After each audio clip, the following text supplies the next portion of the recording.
Hello friends, आप सभी का फिर से स्वागत करते हैं हमारे चैनल पर। तो आप सभी देख रहे हैं मेरी ज़िंदगी हो तुम भाग 6। इससे पहले इस कहानी के 5 भाग अपलोड हो चुके हैं चैनल पर। प्लीज़ आप सभी लोग वो भाग ज़रूर पढ़ लीजिएगा। आप सब ने अब तक पढ़ा था मिष्टी और माही दोनों ही प्रिंस के इलाज के लिए डॉक्टर से मिलने चाहती हैं, जहाँ वो लोग दुबई आ चुकी हैं। इधर अंकिता मलंग के करीब जाने की कोशिश करती है, मगर मलंग उसे खुद से दूर गुस्से में झटकते हुए बोलता है कि उसके दिल पर आज भी माही का राज है, इसीलिए खबरदार जो मेरे करीब आने की कोशिश भी करी। तो अब देखते हैं आगे। शाम का वक्त था। इस वक्त डॉक्टर के कैबिन में माही और मिष्टी दोनों ही बैठे थे। उन दोनों के चेहरे पर काफ़ी ज़्यादा टेंशन थी और तभी डॉक्टर ने कहा, मिस्टर गुप्ता ने मुझे कॉल पर पहले ही प्रिंस की कंडीशन के बारे में सारी चीज़ें बता दिया है, तो मैं इस केस को भी हैंडल करूंगा। लेकिन मैं जिस तरह से कह रहा हूं आप दोनों को उस तरह से करना होगा, क्योंकि मैं बहुत ही मुश्किल से ही ऐसे केस लेता हूं और मैं उसमें अपना 100% कोशिश भी करता हूं देने की। जैसे कि आपको बेटे की उम्र भी बहुत ही ज़्यादा कम है, जिस वजह से हमें ये ऑपरेशन बहुत अच्छे तरीके से करना होगा, क्योंकि अगर ज़रा सी भी चूक हुई तो फिर इसमें आपके बच्चे की जान भी जा सकती है। ये सुनते ही माही ने घबराते हुए कहा, नहीं नहीं डॉक्टर, प्लीज़ आप ऐसा मत कहिए, ऐसा नहीं हो सकता। अब मैं अपने प्रिंस को नहीं खो सकती हूँ, मैं मर जाऊँगी अपने प्रिंस के बिना। और आप जैसा कहेंगे हम वैसा करने के लिए तैयार हैं। आप पैसों की भी फिक्र मत कीजिएगा, हम आपको मुंह मांगे कीमत देंगे। बस हमें जल्द से जल्द हमारा बच्चा बिल्कुल सही सलामत ठीक चाहिए। ये सुनकर डॉक्टर ने कहा, तो फिर आप लोग फॉर्म पर साइन कर दीजिए। हम जल्द से जल्द कोशिश करेंगे आपके बच्चे की इलाज को स्टार्ट करने की। और हाँ, बच्चे के फादर को हॉस्पिटल बुलाइए, हम उनका भी टेस्ट करेंगे और फिर हम आपके बेटे का ऑपरेशन कुछ ही हफ्तों में शुरू कर देंगे। फादर का नाम सुनते ही मिष्टी और माही दोनों के ही चेहरे सफ़ेद पड़ गए और वो दोनों ही एक दूसरे की तरफ देखने लगे। दूसरे ही पल मिष्टी ने कहा, क्या बिना बाप के मेरा बेटा ठीक नहीं हो सकता? कोई ज़रूरी है कि उसके ऑपरेशन में उसके फादर का होना?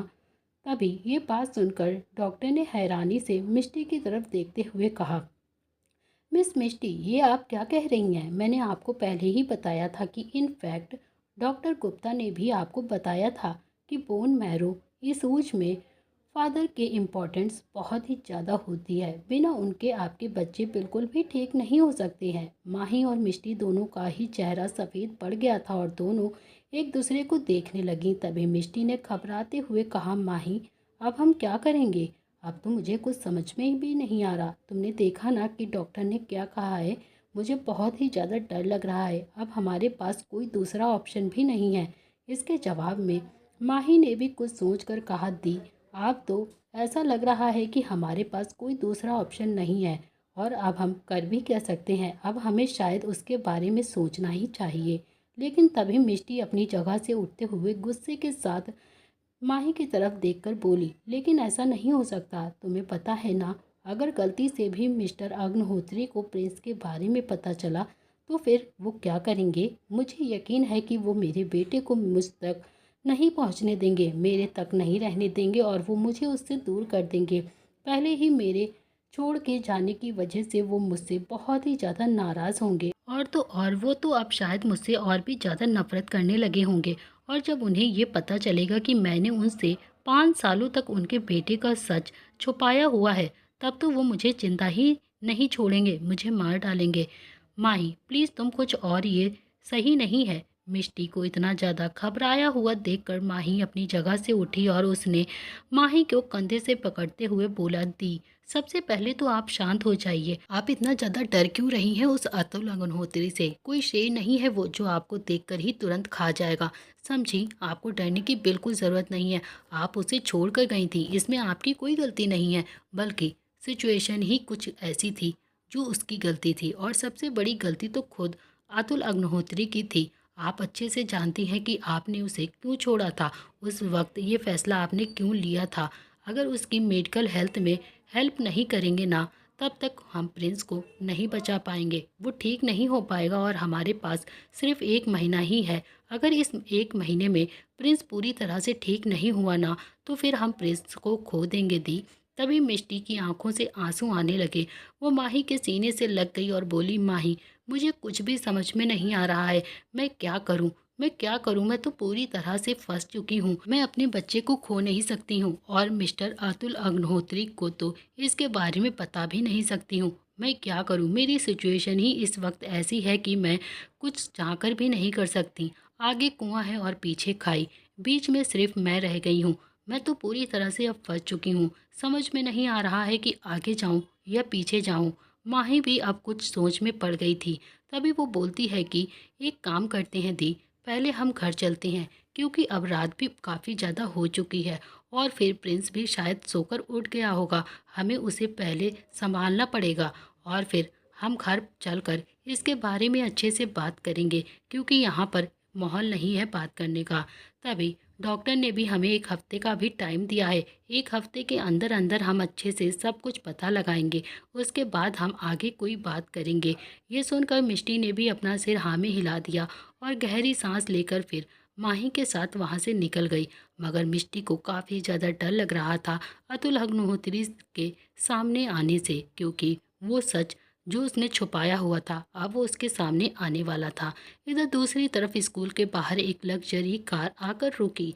मलंग कार से बाहर निकला और कार से टेक लगाकर खड़ा हो गया और अपने पॉकेट से सिगरेट निकालकर सिगरेट की कश लेने लगा। तभी कुछ ही देर में स्कूल से बच्चे बाहर निकलने लगे और उन्हीं में से सामिया भी अपना छोटा सा स्कूल बैग लेकर फुदकते हुए बाहर आई। सामिया की नज़र जैसे ही मलंग पर गई तो सामिया के चेहरे पर एक क्यूट सी स्माइल आ गई और वो खुश होते हुए अपने नन्हे नन्हे कदमों से दौड़ते हुए मलंग के पास आई और उसके पैरों से लिपट कर प्यार से बोली, चाचू चाचू, और उसे टुकुर टुकुर देखने लगी। मलंग को इस तरह से देख रही थी जैसे वो बहुत ही प्यार करती है उससे। तभी मलंग ने सिगरेट को फेंक दिया और उसने सामिया को अपनी गोद में उठाते हुए कहा, आपको आज स्कूल में अच्छा लगा या फिर नहीं मेरी क्यूटी पाई? इसके जवाब में सामिया ने अपना मुंह छोटा सा मुंह बनाकर कहा, सामिया को तो स्कूल में कभी भी अच्छा नहीं लगता है चाचू। मलंग ने उसके गालों को खींचते हुए कहा, सामिया को स्कूल में कब से अच्छा लगेगा, जरा मुझे भी तो पता चले। तभी सामिया ने भी थोड़ा सा मुंह फुलाकर कहा कि नहीं, सामिया को स्कूल में कभी भी अच्छा नहीं लगेगा। स्कूल बहुत ही ज़्यादा गंदा होता है। सामिया को स्कूल ही जाना नहीं पसंद है। स्लिप और स्लिप अपने चाचू के साथ खेलना अच्छा लगता है। आज आपको मेरे साथ वीडियो गेम खेलना पड़ेगा चाचू। ये कहकर वो प्यार से मलंग को देखने लगी और फिर उसके सीने से लग गई। मलंग ने उसके बालों में हाथ फेरते हुए बहुत ही प्यार से एक नज़र उसे देखा और फिर एक नज़र आसपास देखा और दूसरे ही पल वो उसे लेकर कार में बैठ गया। ड्राइवर कार लेकर वहां से निकल गया। कार ट्रैफिक लाइन पर ड्राइवर ने अपनी कार रोक दी। मलंग उस वक्त अपने टैब में कुछ काम कर रहा था। तभी सामिया ने थोड़ा सा मुंह फुलाकर कहा, चाचू चाचू, मुझे जल्दी से घर जाना है, बहुत तेज भूख लग रही है और आपके साथ वीडियो गेम खेलना है, पर हमारी कार तो लुकी हुई है, न जाने क्यों। मलंग ने एक नज़र विंडो के बाहर देखा और फिर सामिया को गौर से देखकर बोला, बेबी अभी थोड़ा सा ट्रैफिक है। तभी सामिया ने मुंह बनाकर कहा, तो क्या आप सामिया के लिए ट्रैफिक को हटा नहीं सकते हैं चाचू, बोलिए। इसके जवाब में मलंग ने उसके गाल को खींचते हुए बड़े ही प्यार से कहा कि चाचू आपके लिए कुछ भी कर सकते हैं और मैं आपके लिए अपनी जान भी दे सकता हूँ। तो अगर आप ऐसा चाहती हो कि मैं ये ट्रैफिक हटाऊं तो फिर मैं ये भी करूँगा। ये कहते हुए मलंग ने अपना फ़ोन उठाया और फिर एक नंबर डायल करने लगा। इधर उसकी कार के सामने ही एक टैक्सी आकर रुकी और माही और मिष्टी उसी टैक्सी में थी। वो बाहर की तरफ देखने लगी और मिष्टी विंडो से बाहर देखते हुए बोली, काफ़ी ज़्यादा शाम हो गई है, मुझे यकीन है कि प्रिंस ज़रूर सोकर उठ गया होगा और वो हमारे लिए रो रहा होगा। मुझे बहुत टेंशन हो रही है। माही भी बाहर की तरफ देखते हुए बोली, हाँ मुझे भी यही लगता है कि दी वो उठ गया होगा, लेकिन दुबई की ट्रैफिक बहुत ही बेकार होती है। मैंने ये सुना है यहाँ जल्दी से हमें आगे जाने का मौका नहीं मिलेगा। ये कहते हुए माही की नज़र एक कार पर गई और वो उसने देखा कि वो कार वहाँ से आगे जाने के लिए बढ़ चुकी थी। उसे मौका दिया जा रहा था आगे जाने का, जबकि अभी भी रेड लाइट ऑन थी। उसे देखकर माही ने हैरानी के साथ कहा, ऐसे कैसे हो सकता है? ट्रैफिक रूल्स तो सभी के लिए होते हैं ना, तो फिर इस कार के लिए क्यों नहीं है? ये ट्रैफिक रूल्स इस कार के लिए क्यों नहीं बना है? ये सुनकर मिष्टी को भी समझ में नहीं आया और वो भी उस मर्सिडीज की तरफ देखते हुए बोली, तुम क्या कह रही हो? तभी माही ने मुंह बनाकर कहा, दी आप वहाँ देखो वो कार को। वो कार कितने आसानी से रेड लाइट में भी आगे की तरफ जा रही है। ज़रूर ये रईस लोगों की ही होगी। इसी तरह होता है दी, उनके पास पैसा और पावर होता है ना, तो फिर उन्हें लगता है कि शायद उनसे बड़ा कोई भी नहीं है, ये कुछ भी कर सकते हैं। यहाँ हम कितनी देर से ट्रैफिक में फंसे हुए हैं और वहाँ वो कार कितने आसानी से वहाँ से चली गई। लेकिन कहीं ना कहीं उसे इस कार को देखकर एक बेचैनी से महसूस हो रही थी। वो सोच में पड़ रही थी कि आखिर ये कैसे हो सकता है। जिस वजह से उसने धीरे से कहा, वैसे उस कार में ऐसा कौन सा बिजनेस टाइकून होगा जिसकी वजह से ट्रैफिक पुलिस ने भी उसको नहीं रोका है? ज़रूर कुछ खास तो होगा उसके अंदर। वो कार वहाँ से चली गई। तभी माही ने उस कार को घूरते हुए कहा, वो कोई होगा बिजनेस टाइकून जिसे पैसों का काफ़ी घमंड होगा। हमें क्या है, फ़िलहाल के लिए तो हम यहाँ पर सिर्फ़ और सिर्फ एक मामूली से सिटीजन है जिसे इस तरह की टैक्सी में बैठकर ट्रैफिक हटाने का वेट करना ही होगा दी। तभी मिष्टी ने मुस्कुराते हुए कहा, हाँ पर तुम तो एक सुपरस्टार हो ना, तुम चाहो तो भी ऐसा हो सकता है। मिष्टी ने ये हंसकर जवाब दिया। ये सुनकर माही ने कहा, दी आपको तो पता है ना कि अभी मैंने यहाँ पर खुद को इतना ज़्यादा शो नहीं किया है। मैं सिर्फ इंटरनेशनल फ़िल्म ही साइन करती हूँ, इसीलिए यहाँ पर अभी मैंने ठीक से कोई भी काम नहीं किया है और ना ही मैं यहाँ पर कुछ भी काम करना चाहती हूँ, क्योंकि आपको तो सब चीज़ पता है। हम प्रिंस का इलाज करवा के यहाँ से जाने वाले हैं। अभी के लिए मैं सिर्फ इंटरनेशनल ही काम करना चाहती हूँ, इसीलिए मैं चाहती भी नहीं हूँ कि कोई भी मुझे यहाँ पर जाने या फिर मुझे देखे।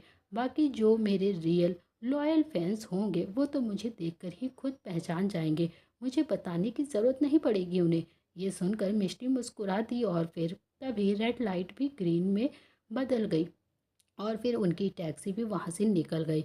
माही और मिष्टी दोनों ही अपने अपार्टमेंट के लिए निकल जाती हैं, मगर उन दोनों के दिल में अभी भी प्रिंस की इलाज के लिए बहुत ज़्यादा टेंशन थी। इधर जैसे ही मर्सिडीज में सामिया इस वक्त मलंग की गोद में बैठी हुई थी, अपने मुंह में उंगलियां डाले हुई और वो टुकुर टुकुर चारों तरफ देख रही थी, तभी उसने मलंग को देखते हुए कहा, चाचू क्या डैडी आज भी घर नहीं आएंगे? आज भी वो नहीं आएंगे? तभी मलंग फ़ोन स्क्रीन को स्क्रॉल करते हुए देखते हुए बोला, I have no idea babe. ये सुनकर सामिया ने थोड़ा सा मुंह बनाकर कहा, चाचू डैडी बहुत ही बोरिंग है, मुझे वो पसंद नहीं है।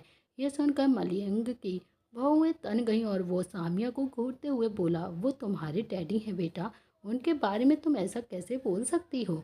तभी सामिया अपने छोटे छोटे दांत दिखाते हुए बोली कि मैं अपने डैडी की बुराई नहीं कर रही, मैं अपने चाचू से भी उनकी बुराई नहीं कर सकती हूँ क्या? यह सुनकर मलंग के चेहरे पर एक हल्की हल्की सी स्माइल आ गई और कुछ ही देर में कार अग्निहोत्री पैलेस के बाहर आकर रुकी। अग्निहोत्री पैलेस को देखकर सामिया के चेहरे पर बड़ी सी स्माइल आ गई और वो कूदते हुए एक्साइटमेंट के साथ बोलती है कि वाओ चाचू, क्या सामिया दादू और दादी से मिलेगी? मलंग ने उसे अपनी गोद में उठाया और बोला, हाँ आज मैं आपको उनसे मिलाने के लिए लेकर आया हूँ। आप बहुत दिनों से अपने दादी दादू से मिलना चाहते थे ना, और वो लोग भी आपसे मिलना चाहते थे, क्योंकि वो आपसे इतना ज़्यादा मिलना चाहते थे तो हम यहाँ पर आ गए, मगर हम यहाँ पर रुकेंगे नहीं, हम वापस घर जाएंगे। ये सुनकर सामिया ने अपना छोटा सा सिर हाँ में हिला दिया और फिर मलंग उसे लेकर सीधा अंदर की तरफ बढ़ गया। अंदर निहाल और फातिमा जी सोफे पर बैठे हुए बार बार गेट की तरफ ही देख रहे थे, जैसे वो किसी का इंतज़ार कर रहे हों। जैसे ही उनकी नज़र मलंग की गोद में आ रही सामिया पर गई, उन दोनों के चेहरे पर बड़ी सी मुस्कुराहट आ गई। वो दोनों अपनी जगह से उठे और फिर फातिमा जी, जो अपने धीरे धीरे कदम आगे की तरफ बढ़ाते हुए बोलती हैं, सामिया बेटा तुम आ गई, जल्दी से आओ, अपनी दादी के सीने लग जाओ। तभी सामिया मलंग की गोद से उतर गई और वो कुदरते हुए फुदक फुदक कर सीधा फातिमा जी के सीने से लग गई। लेकिन मलंग अभी भी वहीं पर खड़ा हुआ कुछ सोच रहा था, वो भी बिना किसी भाव के उन्हें घूरता रहा। इधर दूसरी तरफ मिष्टी और माही अपने अपार्टमेंट में पहुंच चुकी थी। वो दोनों ही अंदर आईं। वैसे ही हॉल में ही उन्हें प्रिंस के रोने की ज़ोर ज़ोर से आवाज़ें आती हैं और फिर साथ ही साथ साक्षी की आवाज़ भी सुनाई दे रही थी, जो शायद प्रिंस को संभालने की कोशिश कर रही थी, उसे चुप कराने की कोशिश कर रही थी। मिष्टी और माही दोनों ही तुरंत जल्दी से कमरे की तरफ गई, क्योंकि प्रिंस इतनी तेज रो रहा था। मिष्टी और माही से बर्दाश्त नहीं हो रहा। साक्षी अपने गोद में लिए प्रिंस को इधर से उधर टहल रही थी और प्रिंस को शांत करा रही थी। तभी मिष्टी तुरंत साक्षी के पास आई और उसने प्रिंस को अपनी गोद में लेते हुए बोला, आई एम सॉरी साक्षी, मेरी वजह से तुम परेशान हो गई। पक्का मेरे बेटे ने तुम्हें बहुत ही ज़्यादा परेशान किया होगा ना। मुझे माफ़ कर दो, मेरी वजह से ये सब हो रहा है। ये सुनकर साक्षी ने गहरी सांस लेकर कहा, वैसे आपका बेटा बहुत ही ज़्यादा प्यारा है, लेकिन हाँ, ये बहुत ही ज़्यादा रोता है। मैं काफ़ी देर से इसे शांत कराने की कोशिश कर रही हूँ। थैंक गॉड कि आप दोनों आ गई, वरना इसे संभालना मेरी मुश्किल से बाहर हो रहा था। तभी माही ने कहा, अब तुम जा सकती हो साक्षी, अगर मुझे कोई भी ज़रूरत पड़ेगी तो मैं तुम्हें फिर से बुला लूँगी। और थैंक यू सो मच जो तुमने प्रिंस का इतना ज़्यादा ख्याल रखा। इसके जवाब में साक्षी ने मुस्कुराते हुए माही से कहा कि आप जब भी मुझे बुलाएंगी मैं आ जाऊंगी, क्योंकि मैं आपकी बहुत ही बड़ी फ़ैन हूँ। मुझे पता चला जब डायरेक्टर सर ने ये कहा कि मुझे आपके लिए काम करना है, तो मैं बहुत ही ज़्यादा खुश हो गई। मैं बहुत ही ज़्यादा एक्साइटेड हो गई थी। इनफैक्ट कल मैं अपने कुछ फ्रेंड्स को लेकर आऊँगी और मेरे कुछ फैमिली मेम्बर्स जो आपसे मिलना चाहते हैं। प्लीज़ आप बस इतना कर देना कि आप अपना ऑटोग्राफ उन्हें दे दीजिएगा। ये सब सुनकर माही के चेहरे पर स्माइल आ गई। उसने अपना सिर हिला दिया और फिर साक्षी भी वहाँ से मुस्कुराते हुए चली गई। तभी प्रिंस मिष्टी की गोद में ज़ोर ज़ोर से रोते हुए थोड़ा सा गुस्से की आवाज़ में बोला, मम्मा कहाँ गई थी आप? प्रिंस ने आपको बहुत ही मिस किया। आप प्रिंस को छोड़ के मत जाया करो। आपको पता है ना कि प्रिंस आपकी और मासी के बिना नहीं ले पाता है। फिर आप क्यों चली गई थी मुझे छोड़कर? बोलो। मैं आप और मौसी से दोनों से ही बहुत गुस्सा हूँ। आप दोनों मुझे छोड़कर चली गई थी। अब मैं आप दोनों से नाराज़ हूँ। मैं आप दोनों से बिल्कुल बात नहीं करूँगा। प्रिंस ने माही और मिष्टी दोनों से ही अपना मुंह फेर लिया। वहीं मिष्टी ये सब सुनकर प्रिंस को बेड पर बैठाते हुए प्यार से बोलती है, बेटा मम्मा को माफ़ कर दो प्लीज़। मम्मा एक इम्पॉर्टेंट काम से गई थी, सॉरी, अब ऐसा कभी भी नहीं होगा। तभी माही ने भी अपना हाथ आगे बढ़ाते हुए उसके गालों पे खींचते हुए बोला, कहाँ? प्लीज़ प्रिंस, मासी को भी माफ़ कर दो। अब मासी दोबारा से आपके साथ ऐसा कभी नहीं करेगी। ये सब सुनकर प्रिंस सिसके से हुए उन दोनों को देखने लगा। सिसकियाँ ले लेकर वो उसे घूर रहा था। तभी फिर माही ने प्यार से प्रिंस को अपनी गोद में उठा लिया और फिर बोली, हम एक काम करते हैं, आज मैं और आपकी मम्मा दोनों ही मिलकर आपके लिए आपकी फेवरेट खाने की डिश बनाएंगे। तब तो प्रिंस खुश हो जाएगा ना। और फिर आज मैं आपको लिए बहुत ही अच्छी सी आइसक्रीम लाऊंगी और आपको आइसक्रीम भी खिलाऊंगी। प्रिंस का मुंह जो बहुत ही देर से फूला हुआ था वो तुरंत ही शांत हो गया और एक्साइटमेंट के साथ उसने बोला, क्या क्या आप सच बोल रही हो मासी? आप मेरे लिए ये सब करेंगी? मासी, क्या आप प्रिंस को सच में आइसक्रीम खिलाएंगी? इसके जवाब में माही ने अपना सिर हाँ में हिला दिया और बोला, हाँ बेटा। इधर फिर मिष्टी किचन की तरफ बढ़ गई। कुछ वक्त बाद माही और मिष्टी ने प्रिंस के लिए फेवरेट चीज़ बनाई। उसकी फेवरेट डिश बनाकर प्रिंस को खिलाया और फिर डिनर कराने के बाद मिष्टी ने प्रिंस को बेड पर सुला दिया। प्रिंस के सोने के बाद फिर मिष्टी वहाँ से उठकर आ गए और सोफे पर आकर बैठ गई। उसने प्रिंस की रिपोर्ट को उठाया और फिर उसे गौर से पढ़ने लगी। तभी माही वहाँ अपना लैपटॉप लेकर आ जाती है और उसके पास बैठते हुए बोलती है, दी, अभी अभी डॉक्टर गुप्ता ने मुझे मेल किया था। उन्होंने कहा है कि वो अपने एक असिस्टेंट को कल ही घर पर भेजेंगे प्रिंस के चेकअप के लिए। और हाँ, अब उनकी असिस्टेंट ही प्रिंस का केस संभालेगी और वो हमेशा 24 घंटे यहाँ पर ही रहेगी। ये सुनकर मिष्टी ने उसे देखते हुए थोड़ा हैरानी से कहा, क्या नाम है उस असिस्टेंट का? और हाँ, वो पक्का प्रिंस को हैंडल तो कर लेगी ना? माही, तुम तो जानती हो ना प्रिंस को।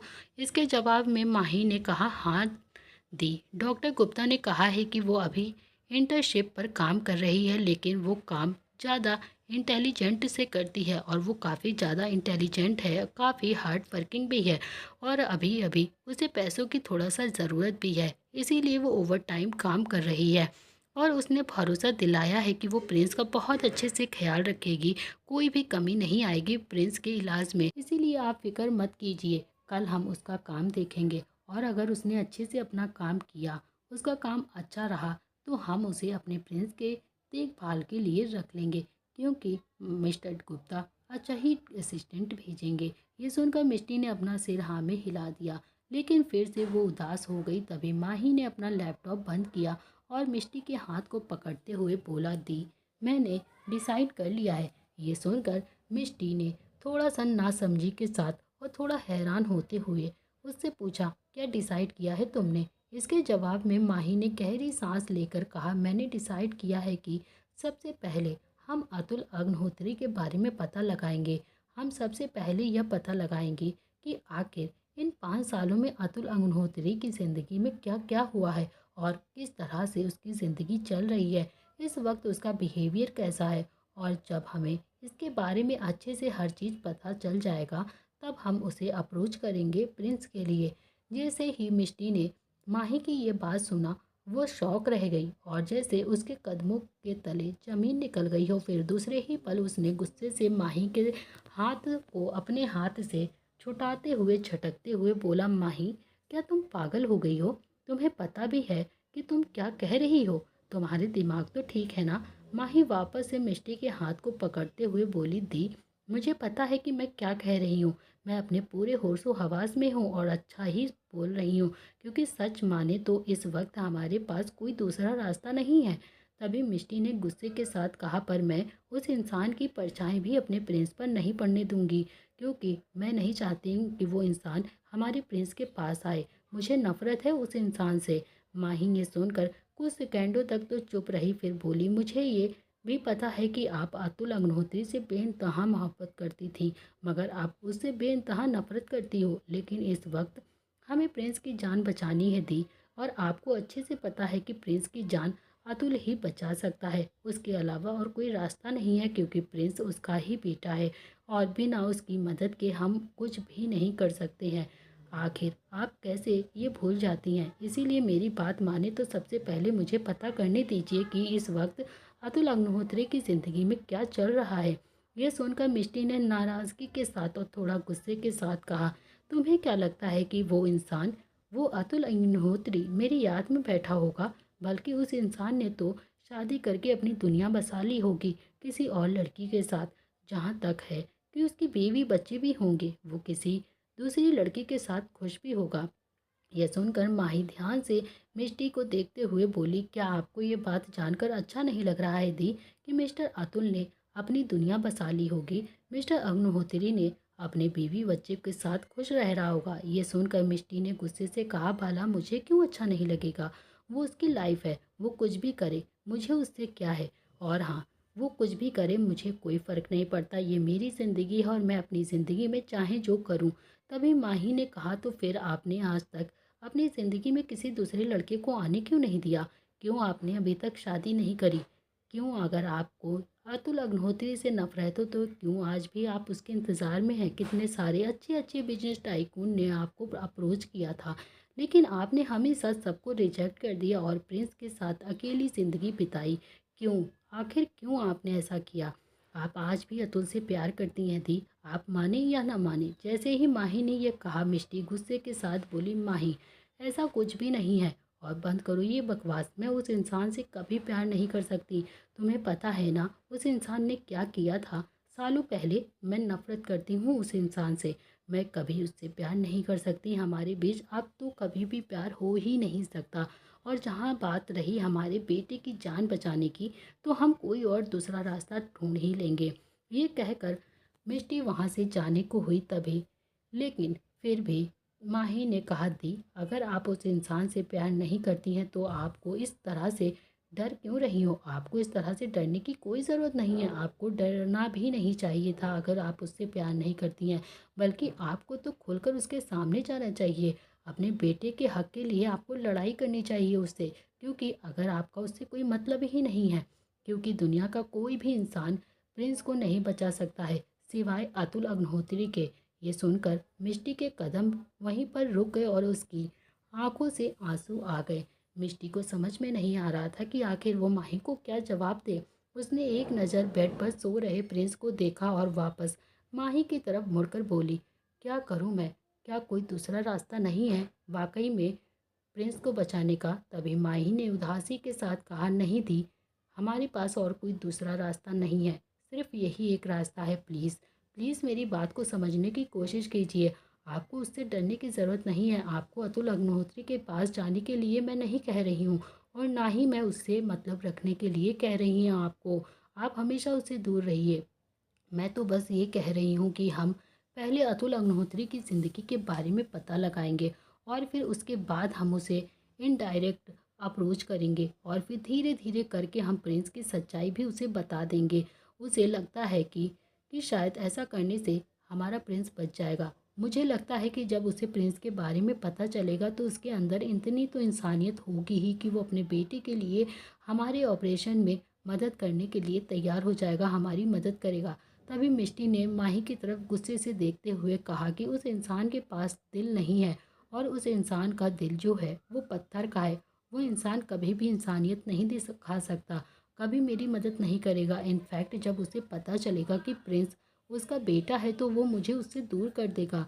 ये सुनकर माही ने गहरी सांस लेकर कहा, अगर ऐसा हुआ तो हम कोर्ट में जाएंगे दी, आप क्यों परेशान हो रहे? अगर ऐसा हुआ तो हम कोर्ट में जाएंगे और प्रिंस के हक के लिए लड़ाई करेंगे, माही ने परेशान होकर कहा। तभी मिष्टी ने कहा कि तुम पागल हो गई हो क्या? इस पूरे दुबई पर उन अग्निहोत्री भाइयों का राज चलता है, कब्जा है उन दोनों भाइयों का। उन लोगों को यहाँ का कोई भी कोर्ट, पुलिस या कोई भी उनके खिलाफ नहीं जाएगा, सब उनको ही जिताएंगे। वो केस तो चुटकियों में जीत जाएंगे और हमारे हाथ कुछ भी नहीं लगेगा माही।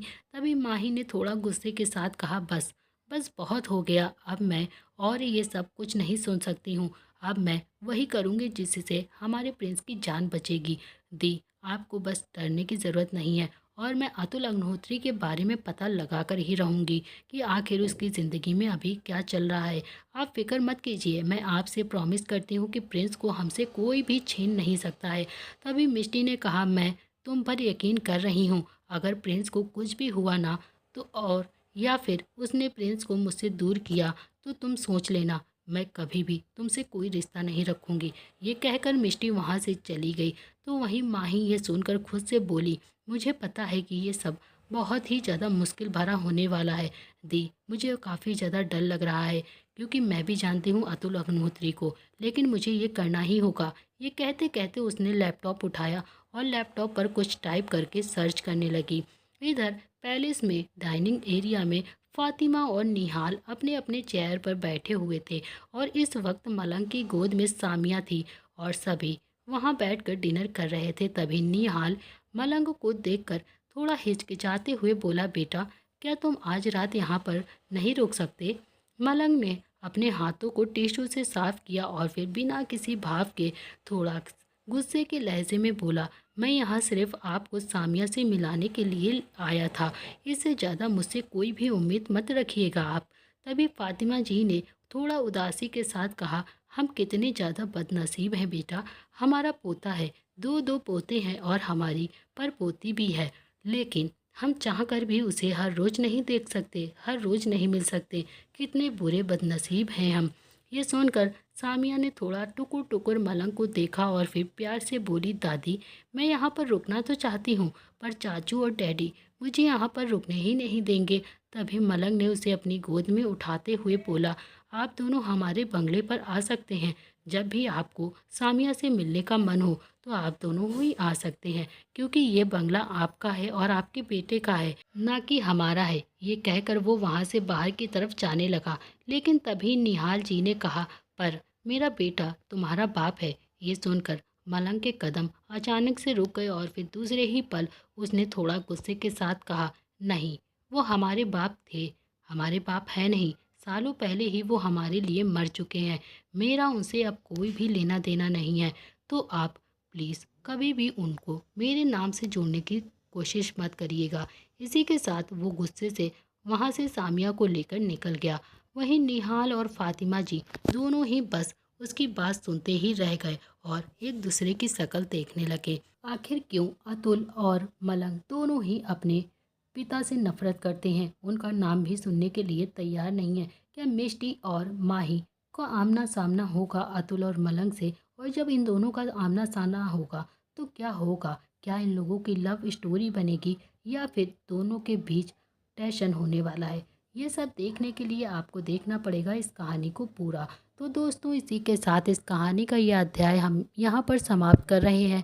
अगर आप जानना चाहते हैं इस कहानी में अब आगे क्या होने वाला है, तो आपको देखना पड़ेगा इस कहानी का नेक्स्ट पार्ट, जो जल्द ही हमारे चैनल पर अपलोड होगा। अगर आपको ये कहानी पसंद आई हो तो प्लीज़ चैनल को लाइक शेयर सब्सक्राइब ज़रूर करना और इस कहानी का कौन सा मोमेंट आपको पसंद आया कमेंट बॉक्स में ज़रूर लिखना।